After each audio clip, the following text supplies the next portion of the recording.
How to earn money quickly and easily in Nikki Live. Hello guys! So maraming nagtatanong sa inyo kung gaano na katagal with Nikki, kung magkano yung mga na-earn ko, and paano nga ba maka-earn with Nikki. So lahat ng yan ay sasagutin natin dito sa video na ito. Just keep on watching. But before that, don't forget to follow, subscribe, and like the video after you watch it.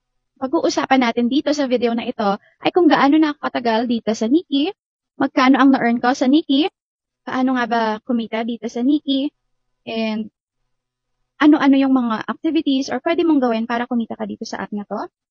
And yung iba't ibang ways o iba pang ways para kumita with Nikki. And bakit nga ba pinili ko si Nikki than other streaming apps. Also, yung isa pa, ano yung mabibigay ko sa inyong tips para kumita dito sa Nikki. How long have I been streaming in Nikki?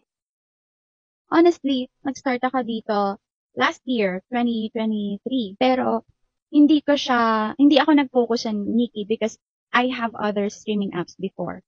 Pero by June or July, nag-start kaming maging active or maging regular because nag-start din akong maging coin seller by the month of July. So, by the month of July, nag-start ako maging coin seller at the same time, nagkaroon din ako ng agency. So, nasa agency na ako that time. So, kailangan may mga requirements na kaming dapat gawin. Kasi responsibility mo yon as a host.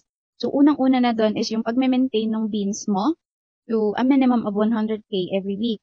So, iilan pa lang kami nun sa agency. Kasi yung 100K na yon is na-earn namin within 2 days, okay na kami. Within 3 days, okay na kami with 100K. So, in 1 week, nakaka 300 to 200K, 200 to 300K kami. So, nawi-withdraw namin siya every week. Before, ang withdrawal pa is once a week lang. So, ang cut-off nun is every Monday. Pag nag-withdraw ka ng Monday, marireceive mo siya sa GCash mo by Wednesday, sometimes maaga Wednesday. Yung iba, pag bank naman, Thursday. Maraming nagbago sa mga gifts, mga rewards, maraming nadagdag. You can now earn by completing the tasks. Na-earn din akong money here in Nikki. Nakabili ako ng sound card. Nakabili ako ng lights, ng mga lighting. Ito, ganyan. Ng phone stand, yung maayos na phone stand, and then etong lamp ko sa harap ko, yung LED light ko. So, lahat ng yan ay from my earnings in Nikki. Etong taon lang na to, nag-apply ako as best quality live host, and luckily, natanggap naman. So, nakapasa naman tayo. So, thankful ako, kasi additional din yan sa experience and income ko dito sa Nikki. Yung bills din, nakakatulong din kasi ako mabayaran yung internet ko, of course. So, yung mga personal things ko, nabibili ko na rin siya with the help of Nikki or with the help of my income in Nikki. For the question na paano kumita dito para sa mga newbies, you can see the task rewards there and the event section at the bottom. So you can click that and check whether you completed your task for today. So you have daily, the live task, and the play task.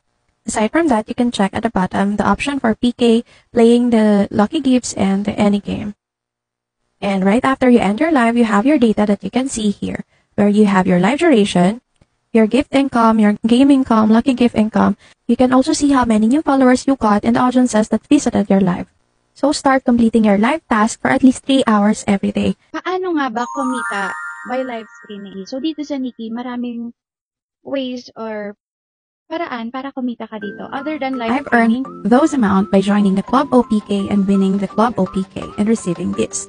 As you can see here, there are a lot of gifts that I got during the OPK battle. Here are some. Amazing, right? Another way to earn money here in Nikki is where we can invite friends and we can earn up to $14.5 per invite. At yun ay kung yung invite mo ay magiging isang live host din. Nakapag-stream siya every day for 6 days and for 1 month, meron kang makikitain doon sa pagla-live stream niya. So, an estimate of $14.5 per invite yun. What if pa, kung 5 yung na-invite mo at lahat sila naging host? So, imagine na lang, diba? Yung na-earn mo. And other than that, yung events, makaka-earn ka by joining the events or activities na given sa Nikki app. So, what else? Games. May mga games tayo na makikita nyo na pwede nyong salihan or laruin din sa inyong profile. Yun, pwede na kayong maglaro and pwede kayong maka-earn ng money by playing games. What would I say to a newbie or to anyone who wants to earn money and to make money here in Nikki? Masasuggest ko lang is dapat consistent ka, dapat responsible ka, dapat alam mo yung priority mo as a host or as a streamer. Nikki is not a joke. As a live streamer, gagawin mo yung mga task. Responsibility mong ma-reach yung 100k beans mo na task. Kung hindi ka magseseryoso, hindi ka magiging serious with the job or with your duty as a streamer, you will not earn anything here. So as a streamer, do your job, do the task, and earn money. So that's how Nikki works. So that's it for today. I hope you learned something.